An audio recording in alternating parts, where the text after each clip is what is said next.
Welcome to the B2B Thought Leadership Podcast, where it is our job to share insights on how to become the go to thought leader in your industry.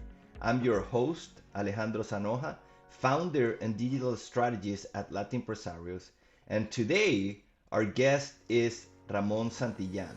Ramon is the founder of Persuasive Interview. Before he was an interview coach, he was a tax consultant for the world's biggest accounting firm, the world's biggest oil driller, and the founder of his own tax practice. Ramon teaches his clients how to be more charismatic, feel and look more confident, show them the right way to brag about themselves during interviews, and turn interviews into job offers. He has been quoted by US News and World Report, CBS, Yahoo, CareerBuilder.com, the Chicago Tribune, and many others as an interviewing expert. His clients think he's pretty great, and he tends to agree. Ramon, welcome to the podcast. Thank you, Alejandro. Always happy to talk to you.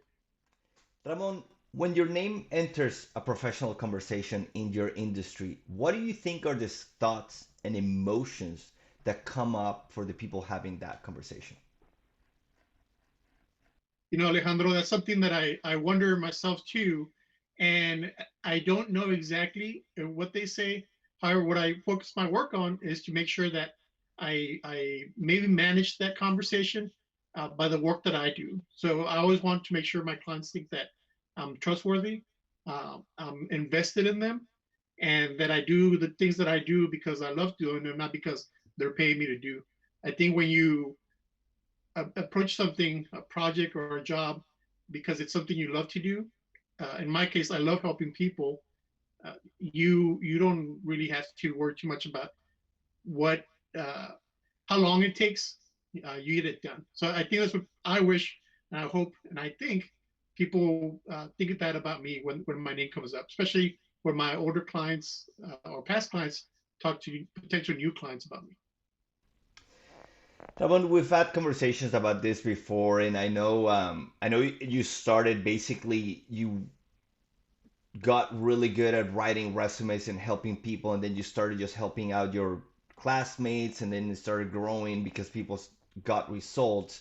So at that point, you were working in your skill set, right? Like the think about the product that you offer to people, and it's no secret that packaging it's also important, right? Like Apple, for example, takes goes to great lengths to make sure that everything, not only the product but the packaging, it's in line with the customer's experience. So for you as a professional, I imagine at the beginning you were completely focused on your skill set, your product. At what point in your career did you start paying attention to you and your package in terms of going to the market? I think for me, it was when I decided to actually start charging for it, and I actually reached out to people. Some people when I first started, I the reason I started. Let's start with this, is because I was helping friends and then friends of friends, then acquaintances, and then strangers started calling me. They say, someone told me that you would help me with my resume, and I would ask them who, and it's like, well, John, and I didn't know any Johns. So my reputation preceded me in a way. And at some point, I decided, what, maybe I should charge for this because I actually got burnt out. So many people are calling me, and I wasn't sure about if I wanted to do this anymore. And I said, the best way to do this, to keep, instead of having to say no, I'll tell people, you know what, I'm going to charge them. So if I say I'm going to charge you, they're probably going to say, okay, never mind, and walk away. Well, the problem with that is that actually people started saying, you know what, that's fine, I'll pay you. And so that's when I had a business. One of the first things I invested in, actually two things I invested in.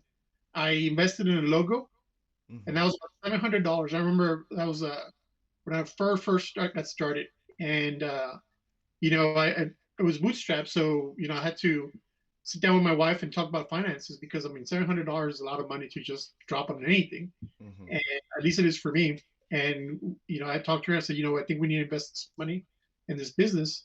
And so I hired a designer, and she walked me through the whole process, and she made a logo.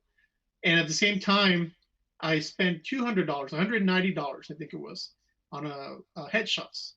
And I thought, that this will be good because That way I can look professional. And that's the same thinking behind the logo. So $700 on the logo, and then like about $200 on the headshots. Looking back at it, the more important thing here was the investment in the headshots. To this day, no one ever says call Persuasive Interview, they'll help you out get a job. They say call Ramon. Hmm. And I thought about it later on. And I said, again, the logo is the same logo I use now. I mean, it's a wonderful logo. I love it. There's nothing wrong with it. But I realized, okay, the investment should be made in me, because really at the end of the day, people are dealing with me and not in the business. There's a difference. Again, the logo is for the business. The headshots is me. Because again, at the end of the day, people are buying from me. They're not buying from the business. Again, no one ever, to this day, it's been 8 years since we started, and no one has ever said, I want to work with Persuasive. I want Persuasive Interview to help me out. They say, call Ramon. He's going to help you out. So I that's the one of the first and big investments I made in packaging. And I think if I were to recommend to anyone else, I'd say, focus on you, whether it's taking online courses or even in-person courses to make you a better service provider. Do that instead of like, well, I'm going to get a fancy website. People are not buying them from the website. They're buying from you through the website. But at the end of the day, you are the one that has to provide the service or deliver the product. Correct. And I know you also help other people better present themselves. So, what would you say are some of the recommendations that you give to those job seekers to better present themselves? First of all, smile more, which is something that I had to learn myself. I'm a big guy. I'm a 6'1", and for at least for Mexicans, I'm tall for anyone, but definitely tall for Mexicans. And then on top of that, I have a very serious face, so I can be very intimidating. And I didn't realize my mom growing up, like many introverts, would always tell me to smile more, and I never really took it seriously. I just thought it was my mom that I don't know, she's just crazy, she's nonsense. And it wasn't until several years ago, uh, I guess it was about 2006 or 2007. I went to a dinner, and there was this guy walking towards me, and he was big. He was really big, and like he looked angry and like mad. And so I was like, this guy's not going to scare me. So I started walking towards that guy faster, and I put my shoulders back, and I walked a little bit faster. And then he did the same thing. He lifted his shoulders back and started walking faster. And I was like, I guess we're gonna play chicken until one of us backs down. And I was about, I don't know, maybe 3 or 4 feet away from this guy when I realized it was actually a full body mirror, and it was me walking towards myself, angry. I mean, I looked again. I thought the guy was angry, and I didn't realize that like that guy was me. And I was like, wow, like if I scared myself, if I looked that aggressive to myself, what do other people see me as? Hmm. Um, and again, not everyone has a problem where they're huge, they're very tall, but again, that smile uh, can turn people off because they say, well, this guy's not approachable. This guy's maybe he looks mean, so I'm not going to talk to him. So that's the first thing I would recommend. Like, look at your body language. I guess not just the Hmm. smile, but how you stand, how you speak, how you ask questions. Those are things that matter because, again, at the end of the day, that's how they're dealing with you. That's how they learn from you too. Like, I wonder if you talk to him now. He looks like he's really busy or really angry. And it's like, no, I'm just here waiting for someone to come talk to me, but no one's talking to me because I don't know. I wonder where no one is. It's like, well, maybe you don't look approachable. So that's one thing. Clients or anyone else for that matter, check your body language. The opposite is true. Some people smile too much, and they Hmm. might not take it seriously because, oh, I know they said that if I mess up one more time, I'm gonna be fired, but I think they were joking. And it's like, no, they weren't joking. But again, like at the end of the day, you're in charge of the message that you deliver. Maybe people don't understand. If people don't understand, that's because you didn't deliver the right way that they needed to listen. So I get always think about if someone doesn't understand you, it's probably because you didn't deliver the message the way you were supposed to. Correct. Yeah. Well, maybe that's a good in COVID times. Maybe not smiling. It's a good defense. so that Yeah. people don't come closer to you. But hopefully we'll get to post COVID times and get to going back to events. And I want to talk about that because I know that's we met at networking events. What was the National Society of Hispanic MBAs? That it's now Prospanica. So, what other steps, Ramon, have you taken to make sure that people in the industry know you, like you, and trust you? I know you're big on events. What are some of the steps that you've taken throughout your career to make sure that you're growing your brand so that people know that you are the expert in this area and they come to you when they need your help? I think for the past 2 years, and actually this 2020 was an excellent testing ground for this, is I didn't want to spend too much time at events. So I love speaking and going to events to speak, but networking events are always a big drain for me as an introvert. I never really enjoyed them. And when I first started off um, being more effective at networking events, one thing I did is I picked events that were exclusive.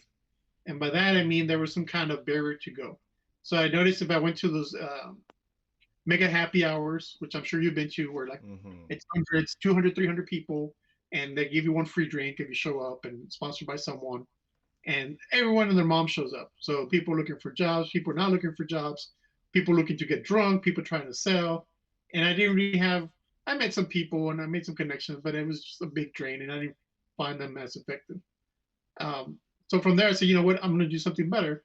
There has to be something better. And so what it is for me, at least, was like, okay, there has to be a cover charge. You have to buy a ticket. And and for me, again, as an introvert, I enjoyed smaller events. So usually events that you have to pay a ticket are smaller, and also the people who go there are because they want to be there, not because they didn't have anything else to do. Even if it's like I've seen events for like $10, and again, $10 should not be a lot of money to a lot of people, but um, you know, some people say, I'm not going to go because it's charged $10. Like, good, I don't want that person there. I want the person who's going to buy a $10 ticket. So like, I'm going to buy this ticket because I definitely want to be there. So that's really worked out for me. So from there, I was like, okay, what can I do if I could not go to events? It really was more like I don't want to go to events anymore. I don't Hmm. want to drive to a place and have to spend time with people and maybe nothing happens. Um, so what do I do now? It's like, okay, well, maybe I should focus more on the quality of the work I deliver and talking to my current clients and see who do they think I can help out. And I started doing that in 2019, where I actually don't think I went to any events in 2019. And my business actually didn't go down, actually went a little bit higher. And it was all by word of mouth. So instead of me having to go out there and evangelizing people, I had my clients do that for me. I would ask them, hey, who else do you think needs help? After, of course, I got them the results that they thought they needed, and even more sometimes. So they were obviously happy to tell other people about me. And then 2020 came around, and actually, we actually sold more than we did the year before. And I have not stepped outside my house. I've been doing all my business through this room right here. And again, it was because of that. I had my clients talk on my behalf. Hmm. Um, and how do I do that? By making sure that my clients get exactly what they wanted and more. That's a good point, Ramon. Just picking your the spots where you can be the most efficient. If you could go back, because that's a good point about the events. I would also do the exact same thing. Be a little bit more selective.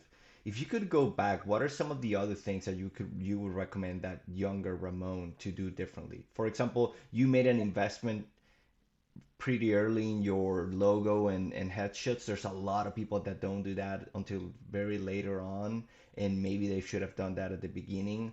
I know, for example, Grant Cardone talks a lot about he wished he would have been able to invest more in his personal branding. He was a little bit afraid at the beginning. Now that he's bigger, he sees the value in doing videos and many other things. So in your case, if you could go back and talk to that Ramon that is starting the business, what would you tell him to do differently so that maybe he could avoid some of those mistakes, or he could grow a little bit faster? That's something I've thought about before. And for me, it actually hurts me a little bit to think about this because I start going down a spiral of like, well, I should have done this, I should have done that. And it's one of those things where like the best time to start X is yesterday. The second best time is today. I try not to do a lot of those exercises where like I wonder what I would have told myself, because you know, this is sign of the times. Wouldn't it be been wonderful if we could have all invested, or not invested, like speculated on GME about three weeks ago? And it's Yeah. like, yeah, I mean, if I knew what was going to happen or what could avoid it, I would have said that instead of, like instead of focusing on my business, like, hey, you know what? Invest all your money in GameStop because you're going to have, $500,000 by the end of the week. So I really don't try to do a lot of those exercises. What I do like to tell myself is like some of the things I actually did really well. So I think some of the things I've done really well uh, was, for example, one of the books I read that I really feel changed the trajectory of my work was Million Dollar Consultants. Mm-hmm. That Mm-hmm. particular book, they have a section where the guy says like, don't charge by the hour, charge by the project, and think about how that company or your client benefits and charge a percentage of that. So in my industry, for career coaches or interview coaches, most people charge by the hour. Um, I don't. I charge by the project. And for me, makes a lot of sense because, again, I want to make sure my client knows that once we engage to work together, I'm not going to try to string them along for more hours, more hours, and more hours. I want to make sure that they know that once we start working, like all our energy, all our focus is going to be on that person getting to that job that they want. So uh, Mm-hmm. I don't want them to think, well, we talk about an hour of career advice and stuff like that, and then, but if you want the secret to getting a new job, you have to buy another hour. I also didn't want them to not call me or text me or email me with questions outside of our regular meeting times, because they would think, oh, I'm gonna have to pay another hour, but I'll just save it for next week. And I said, no, I want, if you have a question right now, and we finish our session, and during the week you have a question, no matter how small it is, or something comes up, I want them to text me so that way we can solve that problem right then and there.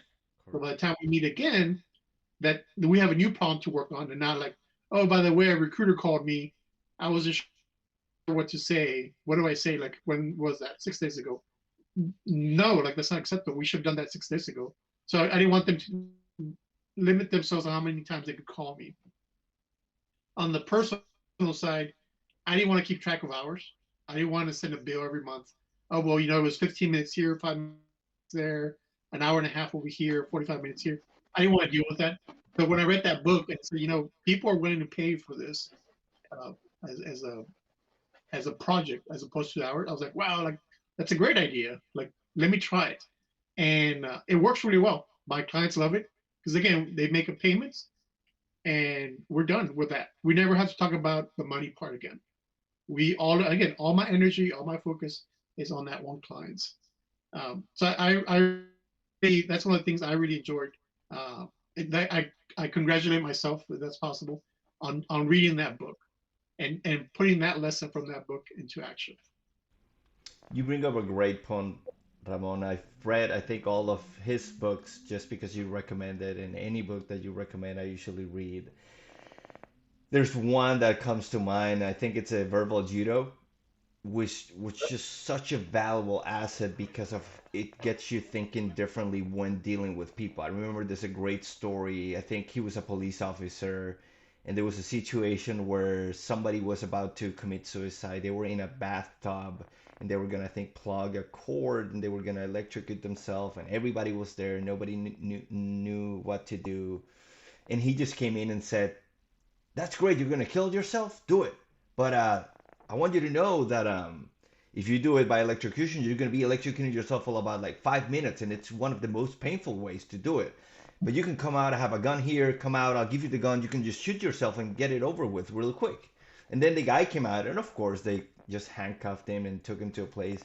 But it's just the opposite of what you would think, right? Like in that situation where it's like, no, let's calm him down, and it's the opposite of what that person needs to be understood and get it out of that situation. So it just that book really got me thinking very differently when dealing with, I guess, confrontation in situations like that. And Are there any other resources? You bring up books. Of course, I'm a book lover, you know that. I think everybody who watches our content knows that. But are there any other books, courses, resources that you recommend to people in terms of building their presence, their personal brand, and making sure other people know they are a thought leader?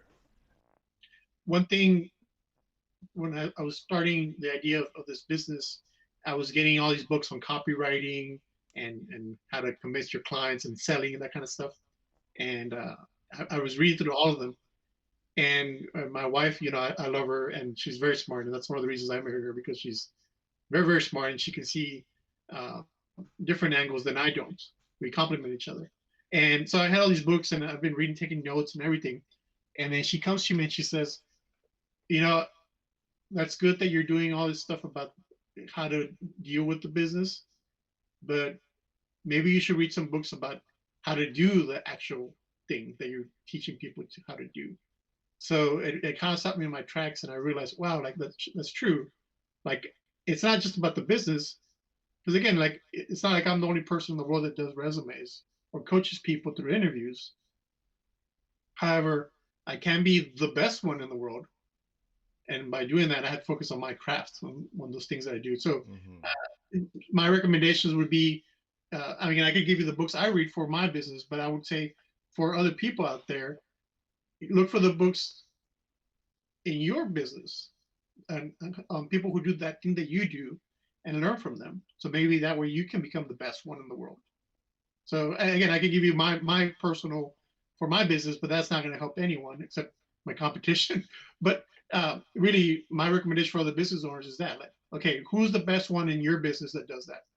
Buy their courses, read their books, and try to implement that into your business. It makes sense into your niche, and then do it better. That's what I do with my things. I've talked about this with you, how I pay $1,000 for online courses of people who do the same thing I do, Hmm. just so I can know, am I on the right track? Are they doing something different than I am? Are they doing it better than I am? How can Hmm. I use that idea for me so I can be better than they are? And books, and anytime there's an online course, I've gone to in-person presentation, obviously not in 2020, but before that, people who are you would people would say might be my competition. I go to their presentations and I learn from them. And actually, when I see someone that does in my same field, I go and talk to them. I introduce myself. To me, it's very interesting. I would recommend this to anyone who has a business, or who um, is doing something. Go talk to the people who are in your same area, even if they do the same thing. I've Hmm. noticed that the people who are eager to reach back are the ones who are doing well, and the ones who don't reach back are usually the people who are struggling in their business. Hmm. Why? Because the people who reach back, let's say, you're also an interview coach, and if I reach out to you and you reach back to me and you say, "Oh, it's great meeting someone else," and like, "What do you do?" and that kind of stuff, um, you realize that no matter how big you are or how small you are, like, the market is way bigger than us. Correct. So even if you take half of the world and I take the other half of the world, or I take half the city and you take the other half of the city, if you take half the block and I take the other half of the block, like, there's still enough money for us to be very well off. Correct. So those people are always happy to interact, and I always like meeting other people because they're willing to share ideas like I am. I can share my ideas, what I do, and they'll tell me, "Oh, I'm doing a little bit different," and I'm like, "Ooh, maybe that's a good idea." Like, that works for them, but I think I'm gonna do my thing, and because mine works really well for me, and that's fine. But the people who never reach out, I've noticed, again, they feel like there's not enough to go around, which is complete Hmm. lie. I mean, again, even if you have competitors in your city or in your block, like, if you split it halfway, there's probably enough, more than enough for the two of you, for the five of you, whoever many there are.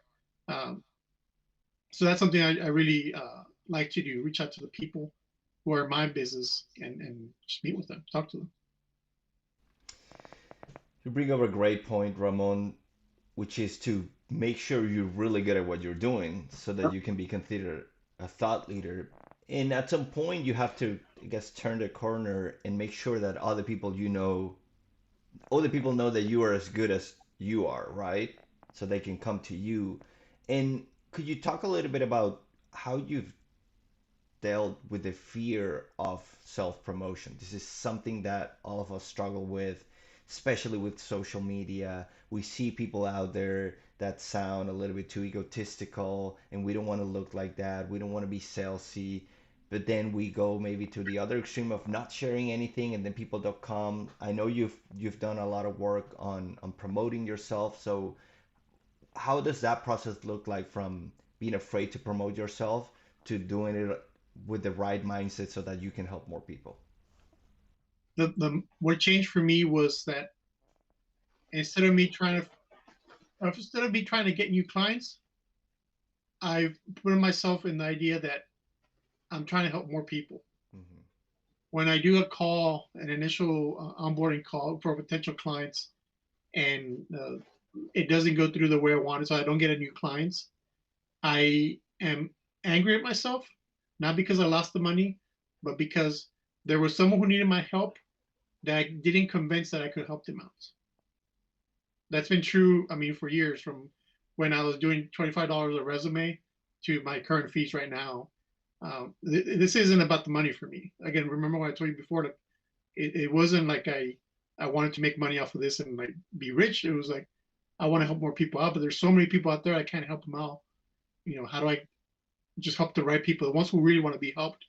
And I put a dollar amount on it, and again, dollar amount didn't matter. It still doesn't matter now. I want to make sure I work with the right people, but that's why I approach these things. Like, I need to help more people, and I need to help the people who want to be helped. Because again, everyone says they want help. Everyone is looking for a new job. Everyone's looking for new clients. Everyone wants help with their marketing, but not everyone's willing to put the work into it. Mm-hmm. You know, you have all those books back there. I have books back here. You can give people the books to read them, and they're not going to read them. Mm-hmm. Some people are, but the people are like, this is what I've done. I need help, and they actually want help. They don't want you to do it for you. They don't want you to do it for them. They want actual help and willing to put the work, and that's the people I want to help. Um, but that's what I see when I make a call. That's my mindset. This isn't about me making money, you're charging them whatever. Like, to me, the dollar amount doesn't matter. It's like I was able to help a new person and get to where they wanted. And going back to your question about the promotion, that's how I see it. I need to make sure people know that I can help them out. The dollar amount, that's besides the point. I need to make sure they understand that if they have a problem, if they come to me, I will solve the problem for them. And that's how I overcame that fear of promotion, of being sales. Again, this isn't when I call someone, I'm like, I'm gonna make a sale, I'm gonna make money off of this. Like, no, I need to make sure I help this person out. I need to convince them that I can help them out. If it doesn't go my way, I didn't do something that uh, didn't convince them. Correct. And we don't want to give all your secrets away, Ramon, but do you have any stories, any quotes, any anecdotes, anything that has helped you when you're in front of that person that you really want to help to drive the point home that you are the person that can help them and you can create the change that they want to see? I always ask them what they've tried so far. I've noticed that if you start just throwing ideas out there, people aren't very receptive. Mm-hmm. Uh, and again, when to me, it's interesting because when people ask me, what do I do? A lot of people are real eager to say what they do, Mm-hmm. and that's not me. Uh, I'm more interested in finding out how I can help. But I can do a lot of things. Technically, my title is interview coach, but that's not the only things that I do. Even within obviously the interview or job search space, I do a lot of things. But first, I want to find out what is the problem that you're having. Maybe you're not having trouble with interviews. Maybe you have trouble with your resume, or maybe you're having trouble with the negotiation part. Mm-hmm. Maybe you're having trouble with anxiety, which affects your interviewing, but actually affects all your other things, your relationships, meeting your friends, your classroom. Um, and that's really what I want to find out first. What is the problem that you're having? How, some people say, well, I need to help carry these things. Like, I'll carry them for you. Like, I want to help people out. And I found out, for me at least, in this area, I'm really, really, really good at helping those people out. So that's really what I think about. Like, how can I help them out first? What is the problem you have? Mm-hmm. Once you Mm-hmm. determine that, I can tell you, yeah, I can help you out. Sometimes I say, you know what, I can help you out, but this guy or this girl who also does what I do, they can help you out better in this particular situation Hmm. because they focus. That's you are in their niche, and then I'll send them off to someone else. But first, really, that's what I would determine. What do you need help in, and then we can determine how I can help you out. Correct. And you mentioned that you're not looking forward to always saying what you do, but when you do get asked, let's say you're at an event, you have to introduce yourself. What's your typical answer to the what do you do question? And we do. I've actually years ago, I became a member of this entrepreneur group where we part of the group was practicing our introductions, and depends. And we made a game out of it. So sometimes they said, you only have 10 seconds to say it. Sometimes they say you have 5 minutes to say what you have. Sometimes they'll say you have 10. You have to say in 10 words. So there's a lot of different things that I can say. Some longer, some shorter. And we would say, you only have 30 seconds to say it. I would say something like, "I hope you get the job that you want." If you had longer time, I would always fill it out and talk more about the niche. Uh, I think it's changed from when I started. So years ago, 7, 8 years ago when I started, I was really just helping people get the jobs that they wanted. And I work with CFOs, lawyers, accountants, teachers, um, people in retail, students, engineers, all kinds of people. But as I've gone through my journey, my business, I've been able to narrow it down to a niche. So I really am very, very, very good at helping people, students who are looking for that first co-op to Hmm. graduate. That's something, not only am I very good at it, I'm very good at doing other things too for other people, but that's the one I really, really enjoy because to me, at least in my perspective, is that if I help that student get that first co-op, the rest of their 30 or 40 years of working, it's going to be a lot easier Hmm. because they have great starts. So that's really what I help students get the co-op that they want to have a great career. You bring up a great point, Ramon, which a lot of people don't do or don't think is valuable, which is working on the different stories for the different moments, right? Like some people don't even know what they're going to say when they get asked, what do you do? And you're a little bit ahead of me on this. I was going to ask a lot of questions, but you already hit on a lot of the points. So, how important do you think it is for people to work on those 10-second, 30-second, 1 minute, 5 minute options and test those so they're ready to share with an audience? I always say that in business we're like comedians, but we don't tell jokes, we share professional stories. So, how important do you think that work has been in terms of being able for you to quickly determine if you can help somebody or not, and they quickly can connect with you because of that story or answer? Very important. I mean, I don't know if I'm weird if other people do it, but I've always, since I was little, how sometimes people, you get in an argument with someone, and then, you know, later that afternoon or the next day or several days later, you think of the perfect comeback. Hmm. Hmm. Okay, well, I do the opposite. I have these things in my head, like I wonder what would I do if this happened, and I play it out in my head, and then I practice those responses in my head. So when it does happen, if it ever happens, like the answer's already there. People are like, "Wow, you're so witty, you're so quick thinking." The truth is actually like that scenario was already in my head years ago. Like I've practiced it so many times. A lot of times when it's better if you do the work up front than if you Hmm. try to do it at the beginning. So a lot of people, again, in our culture, in our society, we think people are good just naturally. Michael Jordan is just awesome because he's Michael Jordan. LeBron James, name X person, sports star or singer or whatever. What we don't sit down and think about, or we don't want to admit sometimes, is that those people are practicing all the time. There's a common quote that, yeah, you don't win the Super Bowl on February the 2nd. You win it and practice in the summer the year before, right? Yeah. Like you got to practice these things. So, um, sometimes I feel like like I'm cheating because when you go to events, sometimes networking events, they'll say like, someone say they'll play a game, for example, like two truths and a lie, or someone give me a more interesting story. like I already have answers for that. And most people are caught flat-footed because they'll say, okay, you, like group of people, let's play a game of icebreaker, two truths and a lie. And people were like, oh, what am I going to say? And they come out with some mediocre story that you kind of remember, but not really. But me, I had that story down like that.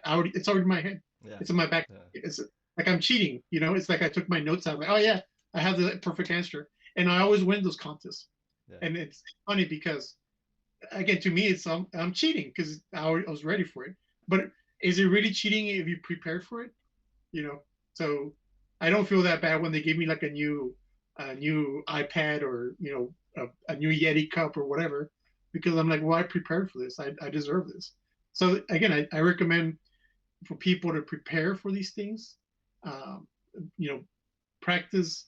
Uh, I heard a quote the other day. Uh, there's usual practice makes perfect, and this actually sounded better. Was practice makes prepared. Correct. And to me, that's like, yeah, that's right. Like instead of maybe you're never going to reach perfection, but at least you'll be ready for it, for whatever comes up, because you already have that idea in your head of how to respond or how to ask a question instead of trying to come up with them on the fly. So Yeah, absolutely. I don't remember the general, but there's a quote that says, "The more you sweat in training, the less you bleed in war." And yeah, it goes in line. And I want to go deeper into that because I remember we did some sessions and you helped me with some. I remember you asking me, what's a question you don't want to get answered, you don't want to get asked? Okay, let's work on that, right? Like, how are you gonna avoid it? And we've talked a lot about this. I also remember having to practice because I remember the first time I charged $10,000 for something, I thought it was a lot of money, and I had to practice because I needed to sound confident that for me was like nothing. So I had to practice in the mirror and look at my face, and it's $10,000 several times until I felt like it was nothing. Because at the time I was like, oh my God, I don't know, like they're gonna think I'm crazy. So do you have any advice, any, I guess, tactics, strategies on how you go about practicing those stories? Like in my case, for example, I do a lot of video content, and that's where I practice my stories, right? Like I usually write them, I have a script, or I do a blog. That helps me kind of like memorize it. Then I usually practice it in a video. When I was in Toastmasters, I would use that space to also practice some of the stories that I was going to use. In your case, how do you make sure you're practicing the stories so you have them down? And then once you have them down, is that it? Or do you, let's say, refresh them before going to an event? so when I was part of that entrepreneur group several years ago, I had my weekly practice. So we had an hour basically where we sat down and well, actually we didn't sit down. We had to get up and do that presentation. And at the end, people would give us feedback on how we felt. It was a lot like Toastmasters. Um, what I before that and even after that and currently now is I walk around thinking those things in my head first. Like, what would I say if they asked me this? Hmm. Or if this happened, what would I do? And then I practice it out loud. I mean, I'll go outside and I'll probably look crazy to my neighbors, but I'll walk and I mean, I'm not saying it full volume, but I'll kind of say it a little bit out loud. Okay, this is what I would say. And I take again, it's not just with presentations or anything like that. It's with things that are going to happen in your life. And, what would you do if a branch fell on your kid right now? Hmm. Most people don't think that. Most people don't want to think that. But I found for myself that if I think it enough times, like I'm a little bit desensitized to it, to where like, okay, obviously very traumatic and like I don't want it to happen. But if it does happen, I already know what I need to do because I've practiced so many times. Like I'm gonna go do this and do that and do that. And then again, the practice, like, okay, how big is the branch gonna be? Well, if it's gonna be real heavy, I'll probably have to like lift it up. So I better start working on my squats. Hmm. Hmm. And hopefully a branch never falls on any of my kids. But if it does, at least I can, instead of trying to like figure out what am I going to do there. Again, you want to practice, practice, practice. That's no matter what you do, just practice. Again, practice makes prepared. Yeah, there's a great story about Napoleon, very similar to what you do, that he used to be able to predict where the final battle of a war was going to happen. And people thought he was kind of like crazy or was like doing witchcraft or something. But then it was known that what he did was basically think of every scenario, right? Yep. Like, okay, this is what I want to do, this is what I would do, this is what I think the other general would do. He might do, if I do A, he might do A, B, or C, right? And if I do B, he might do A, B, or C with every option. So he, of course, had a kind of like decision tree and then think probabilistically, okay, this is what it's likely to happen and this is why it's going to end here. And then, of course, he had plans for everything. So when, I don't know, Yep. hey, they blew up our ship and that's where we had all the powder, everybody would freak out and he wouldn't because he had already thought about it. And it's like, oh, if, okay, if this then that because this is what we need to do. So yeah, that's a great point. Now There's talk. Go a ahead, Ron. quote. I don't know if it's a quote, but like from The Simpsons. Bart. I think for some reason I can't remember exactly the episode, but in The Simpsons, Bart actually studies for a test, and then he does really well on the test, and he says like it's like you cheated by writing the answers on your brain Mm-hmm. when when you practice, when you think about it, like, okay, I wonder what I'm gonna do. Okay, I think I'm gonna do this. Like, let me try it. No, actually, that's dumb. Like, let me try a different thing. Oh, yeah, actually, this works real well. How can I make it better? Let me try a different way. And again, like for me, it's just a fun little game that I played when I was little. For everything, you can tell me what's gonna. You can give me a scenario, and I probably thought about it in my head already, and I have a solution. And again, it's like cheating by writing the answers in your head. So I always like to do that. It's just for me, it's a lot of fun. If I could spend my day doing that and getting paid for it, like I would be the happiest person in the world. Yeah, absolutely.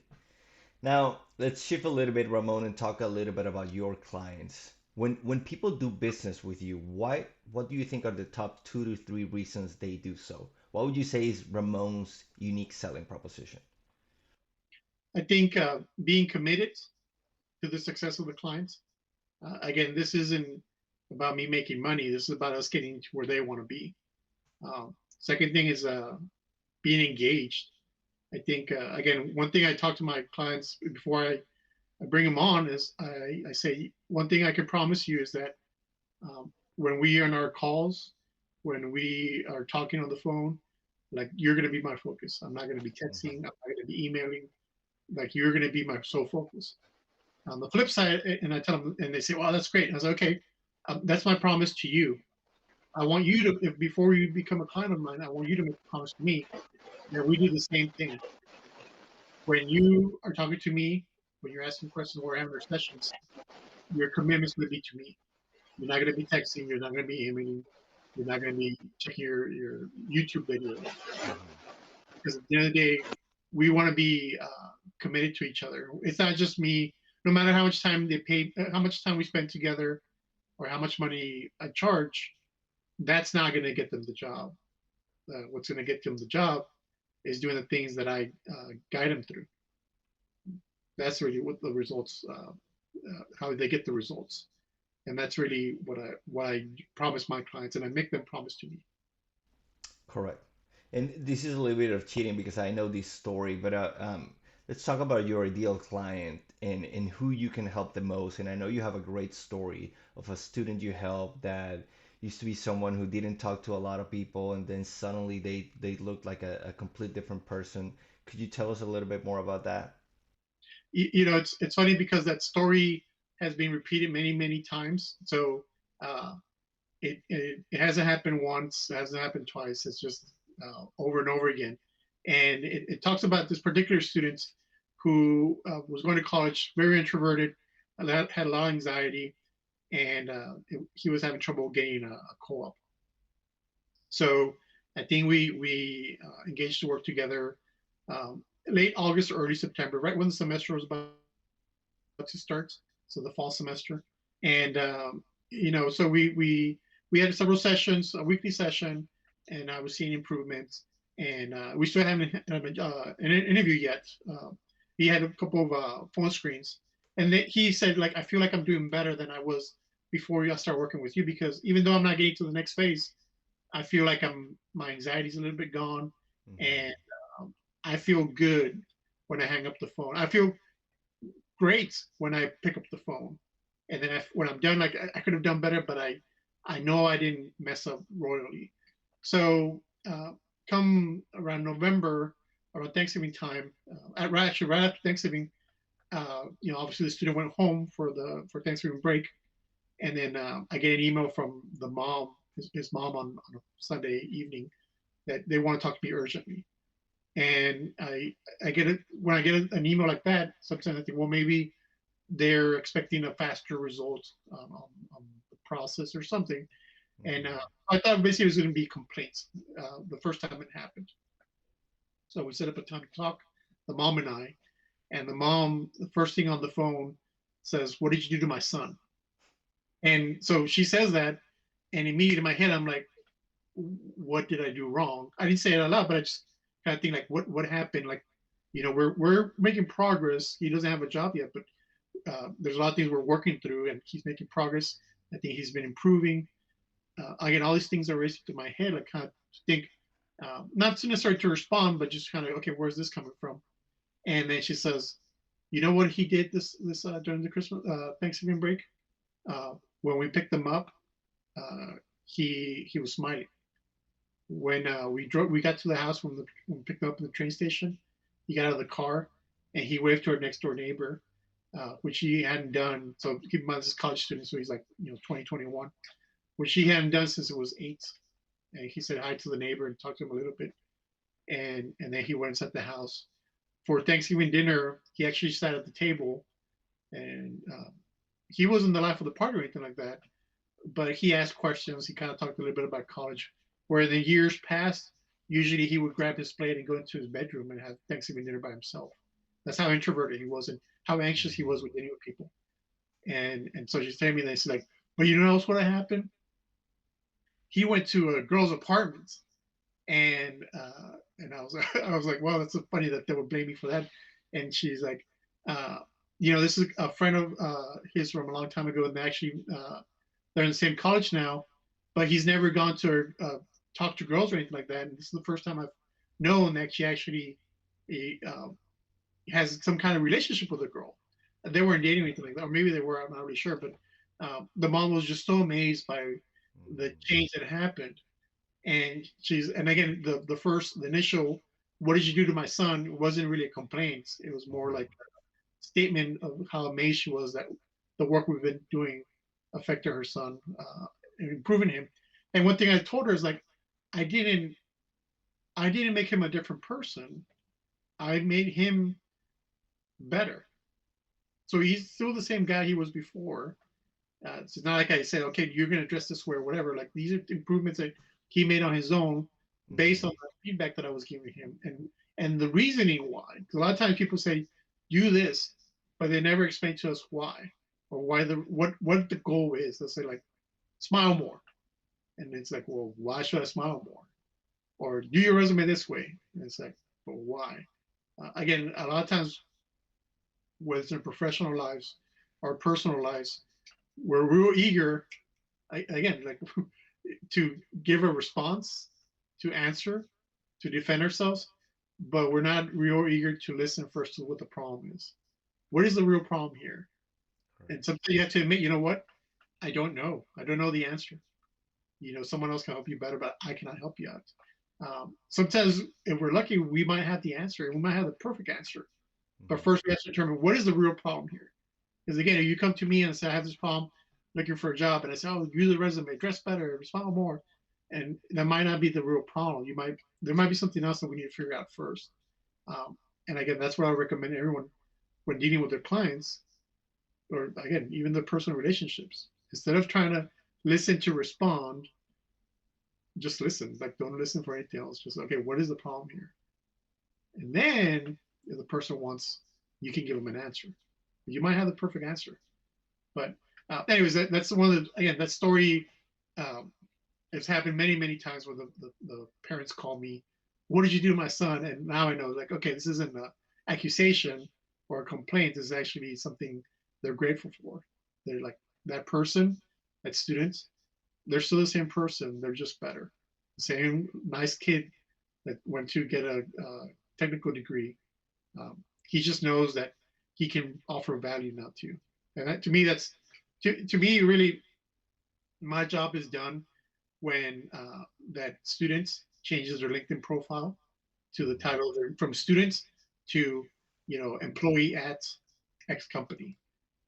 That's really, I mean, if I could pay my bills with that, like that's what I would charge, because that's really what makes me happy, seeing that I was able to help someone reach their goals. And I think no matter what business you're in, if you take that mindset, again, we're not here selling things, we're here trying to help people. And if you can, if your job is to, I don't know, make outdoor grills or whatever it is, don't see it as I say I sell outdoor grills. Like, no, I help people enjoy their weekends. Correct. Or that's in my case, I grill all the time. But really, how do you help people? I think if we, as business owners, if we focus on that, everything else will fall into place. Absolutely. You bring up great points, Ramon, and I'm sure we could talk for hours as we usually do. Anything else? I want to be respectful of your time. So, anything else that you would recommend for somebody out there who's trying to build their brand as a thought leader in their industry? That's a great point. Learn to listen. If you want to help others, of course, you have to be a better listener, not just always looking for what you're going to say, but really listening for what the problem is. But anything else that you would like to recommend, any resources, anything else that you would like to share with the audience? One thing that I would recommend, there's two things. The first thing is that work on your niche. For me, it took me about 6 years or so to really not just discover it, but also admit it. Hmm. Because a lot of times we discover that niche early on, but we fight against it. We're like, no, I can help everyone else. There's more people I can help out, which is true, but there might be a particular group of people you can help out the best. Hmm. And no matter how big your brand is, you can't help the whole world. And I think it will be we can use our gifts to serve the world better by focusing on those people who can really, really, really help out, as opposed to the people we can help out. There's so many people, and let someone else help out. Someone else might be really, really, really good at helping out those other people, and let them give them the chance to help them to get those awesome results. Not just results, but awesome results. So that way you can focus on the people you can get awesome results for. Whether again, no matter what your business is in, work on that niche and admit it again, so you can help them out. The second thing, which I think is the most important, is again, birds of a feather flock together. So in my case, like you said, we talk all the time, and surround yourself with people who you admire, people who are also um, looking forward to what the next thing is, not necessarily to um, jump on a new fad, but to improve themselves, like trying testing things out because you can learn from them. And again, you can share business advice, but you can also share that enthusiasm. Like, okay, he's doing real well and he's done these things. Maybe I should think about doing some of those things too and testing them out for myself because maybe I can do well too. And again, just surround yourself with people who make you a better. There's a lot of terms for this. The plus one people, uh, you know, smarter people than you, that kind of stuff. Again, look for your crowd, the ones that are where there isn't any jealousy, they're willing to share ideas. Because again, where you're doing well, there's enough for everyone. There's more than enough for everyone. So find those people that encourage you and maybe even make you a little bit jealous. Like, wow, he's doing really good. I got to catch Hmm. up. Like friendly competition. To me, that's one of the most important things as a business owner. Thank you, Ramon. And where can people find you? If somebody wants to reach out, say hi, connect with you. What are some of the good places? I know you have your website, persuasiveinterview.com. People can find you on LinkedIn, Ramon Santillan. Anywhere else that you would want people to reach out if they want to get in touch with you? Well, talking about branding, this might be real useful to some of your listeners. You can go to linkedin.com and type in Ramon Santillan, and you'll find me. But one thing I determined, and I tell all my clients to work on this, one of the first things when we're updating their LinkedIn profile is that you can actually update your URL to be whatever you want. So in my case, what I did is I called it an interview coach. So if you go to linkedin.com/in/interview coach, it'll send you straight to my profile. For most people, when they create a LinkedIn profile, it'll say linkedin.com/in/Joe Blow 1234567. For starters, it doesn't look very professional when you type that out if you put in your resume. But also, you might know, and some of your listeners might know too, that LinkedIn ranks really high for SEO. And when you type in an interview coach, of course, it's going to send you to the person who has the interview coach as their URL, which in that case would be me. So again, that's where people can find me. LinkedIn.com/in/interview coach. You can go to my website, persuasiveinterview.com, and you can always just email me, Ramon@persuasiveinterview.com. Perfect, Ramon. Well, we'll link in the show notes, and when we post the episode, we'll link to your page and the website. Thank you once again for being on the podcast. You're very welcome. Talk to you soon. Thank you for subscribing to the B2B Thought Leadership Podcast. It's our goal to help you become the go-to thought leader in your niche. That's why we do these interviews and we create the content. So if you want more of it, be sure to subscribe to the podcast in all the podcast platforms, and especially subscribe to the YouTube channel. Click that subscription button, click the notification bell so that whenever new content comes out, you are the first to know about it. Thanks again, and see you in the next episode.